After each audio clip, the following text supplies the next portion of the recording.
So today I'm in the Netherlands and I'm stood outside the Court of Appeal in Amsterdam, and this is the first case of its kind. For the first time in a national court, senior government officials, major media figures, pharmaceutical leadership and global policy actors have been brought together as defendants in a single case over the COVID response.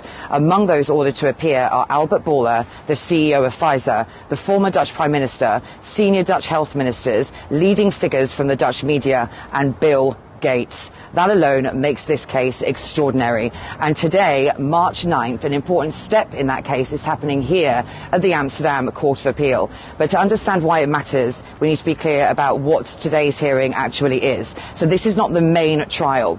That trial is going ahead, and yes, Bill Gates, even if he does not appear himself in person, must have representation and offer a defence in that case. And today's hearing is about a procedural question, but a very important one. Should the court allow an appeal against an earlier decision that blocked a request for preliminary evidence? In simple terms, the claimants asked the court for permission to present and examine expert evidence early before the trial of the case. They wanted experts to testify, documents to be examined, and key scientific and legal claims to be tested through cross-examination. The lower court refused that request. So today, the Amsterdam Court of Appeal is being asked to decide whether that refusal should be itself reviewed. So today's hearing is about something fundamental in any justice system: the right to have evidence examined in public. If the appeal is allowed, the door opens for expert testimony and scrutiny of the evidence. If it is refused, the claimants must continue their case without that preliminary examination. Now, the reason this hearing exists at all goes back to the main lawsuit, which began in July 2023. 7 Dutch citizens filed a civil case in a district court in the Netherlands, and their claim is straightforward but extremely serious. They say they were misled about the nature of the COVID threat and about the safety and necessity of COVID vaccines. They argue that government officials, public health authorities, pharmaceutical executives and major media figures promoted a narrative that induced fear and compliance based on unscientific claims of a novel pathogen called COVID-19. According to the claimants, those representations caused them to take vaccines and to suffer psychological and physical harm. Some of us already know they lied and people died. So in legal terms, this is a tort claim, civil. A claim that the defendants, Albert Bourla of Pfizer, Bill Gates and others, breached a duty of care owed to the public by providing false or misleading information that resulted in damage. The claimants are asking the court to do 2 things. First, to declare that the defendants acted unlawfully, and second, to award compensation for the harm that resulted. But before that trial proceeds further, the claimants asked for something very reasonable. They asked for the evidence behind those claims to be examined in court. That is why the provisional evidence request was made and why today's appeal matters.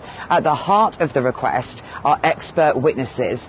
And these experts come from different disciplines, but together they address the scientific, legal, psychological and institutional dimensions of this case. So let's briefly look at who they are. Catherine Watt is a legal researcher specializing in public health law, international regulatory systems, and her work examines how pandemic policies and vaccine regulation operate across national and international legal frameworks. 𝓱𝓸𝓷𝓭 has decades of experience in pharmaceutical industry operations. Her analysis focuses on the regulatory processes governing vaccine development, manufacturing and approval. Dr. Joseph Sansone is a psychologist whose work looks at the psychological impact of crisis messaging and behavioral compliance in populations. Catherine Austin Fitz is a financial analyst who studies institutional power structures and the influence of global policy networks on national decision-making. And then there is Dr. Mike Yeadon. Dr. Yeadon is an English pharmacologist, a former vice president at Pfizer, where he led research in respiratory medicine. His evidence challenges the safety narrative surrounding the COVID vaccines and has argued that the products were inadequately tested and that the biological design of the vaccines raises serious concerns about toxicity and harm, and that's putting it mildly.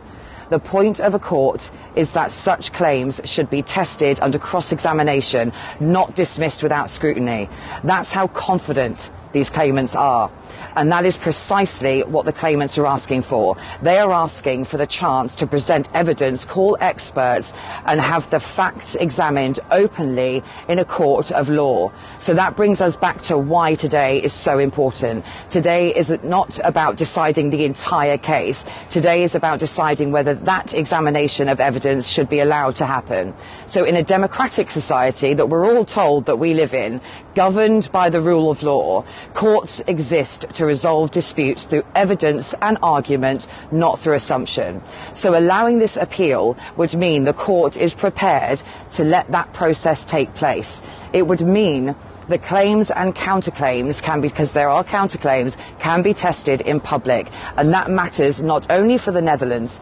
If courts are willing to examine these issues openly, the consequences could extend far beyond this one case. Legal scrutiny here could encourage similar challenges elsewhere, including in countries where such questions have not reached the courtroom.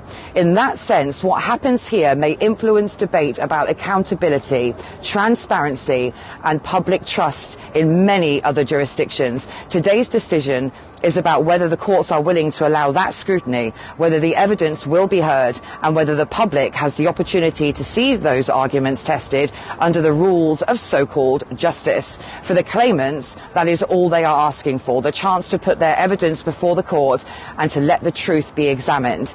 And before I finish, I want to say something on a personal note. So those of you who know me and know my work know that I've spent the last 6 years fighting against the lies, fighting for truth, for justice and for freedom. I have worked directly with and helped platform several of the expert witnesses that we want to see giving evidence in this case. For the past 3 years, I have also dedicated myself to giving a voice to the COVID, jab, injured and bereaved through the Truth Be Told campaign in the UK. That campaign has been seen around the world, and I've spoken to families whose lives have been shattered, people who say they were ignored, dismissed, silenced, and when they tried to speak about what happened to them, nobody listened. Because of that injustice, and what I've witnessed myself and have been victim to myself, 2 years ago today I started my degree.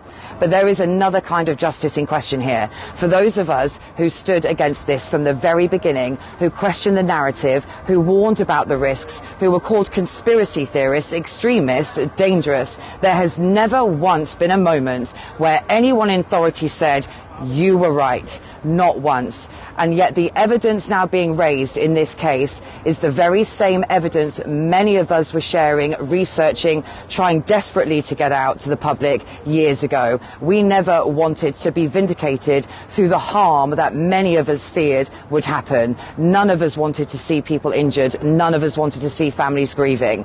But that harm happened. So what is happening here matters, because this case is not just about compensation. It's about justice in action, public scrutiny and accountability. It's about whether powerful institutions can mislead the public without consequence. And for those of us who stood up early, who took the attacks, the censorship, the smears, this could represent something that we have not yet been given in any form. Justice and, yes, vindication. Not because we ever wanted to be right, but because the truth deserves to be heard.